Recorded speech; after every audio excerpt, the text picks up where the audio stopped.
Greetings to all the energy centers out there in the universe. My name is Raymond, and today is January 25th, 2024.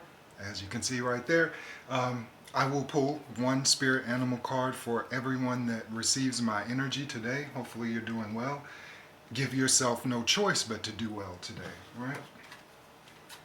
Spirit, what type of animalistic type messages do you have answered? Octopus. We got this octopus card on January 13th. So if you want to go back and listen to the explanation for that card, go right ahead. I'll just read the on-card message here. It says, practice shape-shifting by altering your physical appearance and mannerisms. So again, if you want to go back to January 13th, and check out the explanation for that card, feel free. While you're doing that, go ahead and subscribe and like the video and hit that bell and get some notifications to your phone, laptop, or PC, whatever you're viewing this wonderful video on. But I will pull one more card because I don't like to do, the same card within the same month. There's enough cards here that we can get some different messages on a daily basis, So, Spirit, what spirit animal messages do you have for us today? What spirit animal messages do you have for us today? Another card that we've already received was the blue heron, and that was on January 20th. Whoops. So if you want to go ahead and check out January 20th, for the blue heron, it says, make a stand for what you believe in and do what feels right in spite of any judgment or disapproval from others. Okay, we'll pull one more card, and it will be a new card that we haven't had before. The chameleon. Yes, it is a card that we have never had before. The chameleon's message on card is stay in the background and adapt to the situation rather than being conspicuous and attempting to direct the course of events. It looks like Spirit is telling us to, not be a headliner in certain situations. We should just, play the background, blend in, not go along, but just blend in and just be a fly on the wall and see what type of information that you can gain out of that situation. Again, the on-card message says stay in the background and adapt to the situation rather than being conspicuous and attempting to direct the course of events. The word conspicuous stood out to me there. That's when you're conspicuous, people know what you're doing and they suspect you of doing illicit things. The message for the chameleon for today says, even if you believe that you have the right answer for the dilemma at hand or a better way to handle things, at this time it is best to surrender to the will of Spirit and simply allow events to unfold without your direct intervention or guidance. Pay attention to what's happening, but become more of a witness/observer than an obvious participant. Simply by your presence, you are participating. However, there's no need to subtly or more blatantly push your agenda on those around you. Even when you're physically present, you can contract your energy field, aka your aura, to the point where others may not notice you, thus allowing you to be unobtrusive and more easily blended with your surroundings. With patience, you can get so good at this that you'll be nearly invisible to others. This isn't a call for you to be passive, but to wait and contain yourself until you know with certainty that it's time to step up and let your presence be known. When it's time to do so, move quickly with focus and certainty. But in the meantime, flow with the situation instead of trying to make something happen. Whatever needs to occur, it's already in motion anyway. So go with it. That is so important. The energies of the earth do not stop just for us. These things are already in motion. The very, very powerful message for the chameleon. It says, excuse me very much. It says, that you should not be passive, but just be a bystander. That stood out to me as well too, or an obvious active participant. Sometimes playing the background and just being yourself and contracting your aura is best.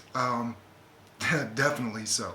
Some of the associative words for the chameleon are going to be agility, dreamtime, sensitivity, perception, intuition, psychic knowledge, shape shifting, disguise, detachment, camouflage, change, clairvoyance, and inquisitiveness. I implore everyone on January 25th going forward to be able to exude this chameleon type energy. Even if you are an outgoing type of personality, sometimes it's very, very good to just sink back and just observe things for what they are.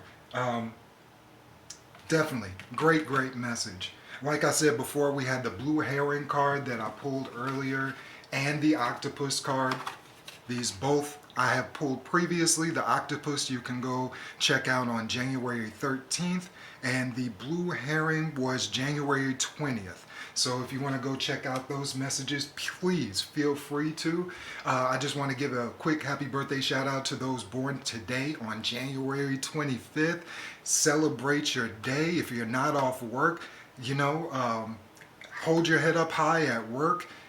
Receive all those birthday messages. This is a great day. This is a great energy for you.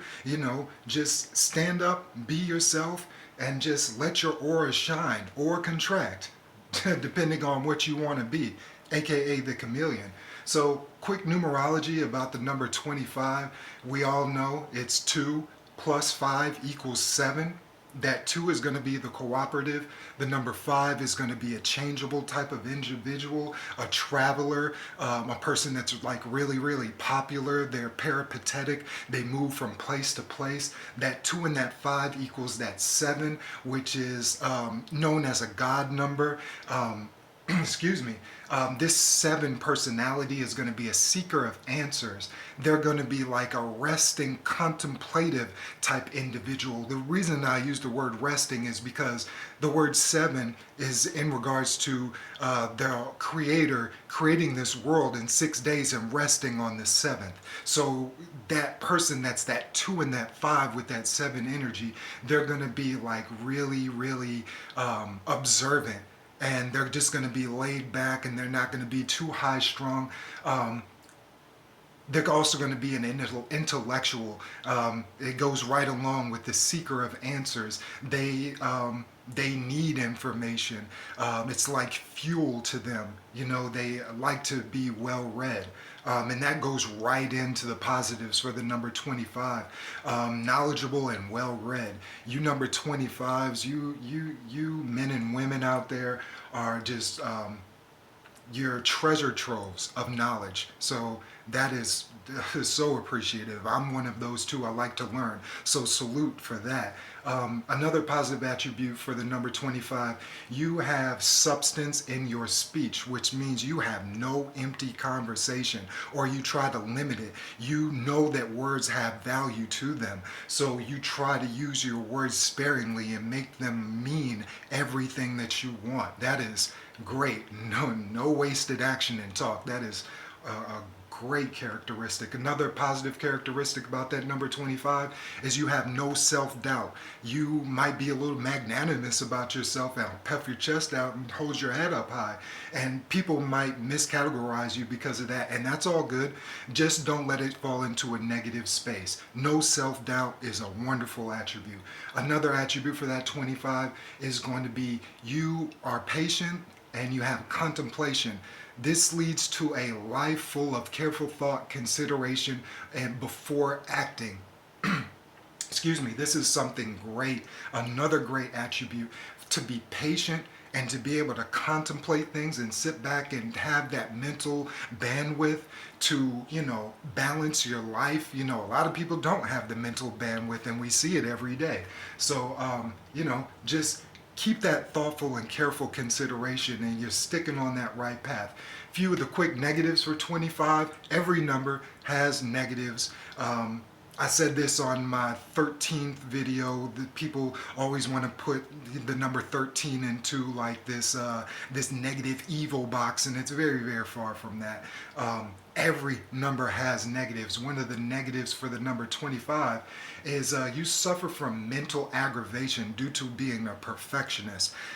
You have to remember that not everyone is going to do things the same exact way that you do them. They can't read your mind. So if you want things done a certain type of way and you're in a supervisory position, let your employees know what you want them to do, how you want them to do it, in what order. So you're not standing off to the side like, look at these people doing this craziness. Like, stop being such a perfectionist towards other people. Put that on your own self, right? Stop being negative. Negative number 2 for the number 25 is you are misunderstood as being slow due to you being careful and diligent about everything that you do. Some of the number 25s, they have these careers and these employment opportunities where they meticulously go through everything, and sometimes in a production environment that's not all great because it's all about numbers. So try to speed up your process, and I know that looking at every corner and making sure everything is tucked in well is your strong suit. Just try to speed things up a little bit, and do not let people get on your nerves in regards to the way you work. You are who you are, and we're all working to be our greatest, highest self. One of the last negatives for the number 25 is going to be you daydream a lot. Excuse me, you daydream a lot. This leads to you missing appointments and not being on time due to you being so deep in thought. So when you're deep in thought, just keep that in your subconscious mind that you need to be somewhere. I have an appointment at this time, so I have to cut these deep thoughts short, or set an alarm for yourself. If you're that type of person and you have that type of personality. Speaking of personalities, we all deal with a different personality in the day, whether it be our own or other people that are in our family or coworkers or anything like that. So in communicating with whoever it is you're communicating with, you want to be heard, you want to be understood, and you want to be respected. And in that vein, I just implore everyone today to be kind to one another. Peace.